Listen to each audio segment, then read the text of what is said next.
Okay, we're going to go through some exercise progressions now that you can use with the battle rope. All right, so the first one is going to be reducing the base of support. So you can go from standing to kneeling to seated, and that's going to make your exercises more challenging. As I say, the closer you are to the floor, the more force you're going to have to generate to get the undulation going all the way to the anchor point.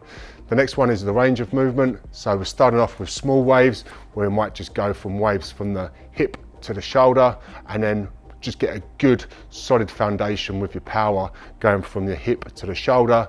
And then as you get good technique and more power output, you can do larger waves. Okay, so number 2 is range of movement. The next one is speed of movement. So the faster your waves, the more velocity going through the rope.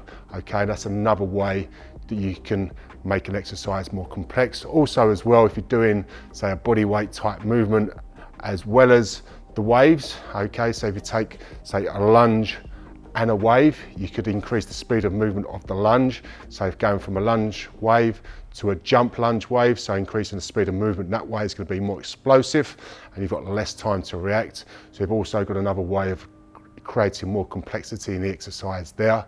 And then the last one is plane of movement as well. So you can start an exercise in a sagittal plane, so it's always important to get a good solid foundation in a sagittal plane, which is going from up and down, front to back. Okay, so up and down, front to back in your sagittal plane. Once you can do an exercise in a sagittal plane, then you'd go into the frontal plane, which is going to be from side to side, and then lastly you'd go into the transverse plane, which is going to be rotational.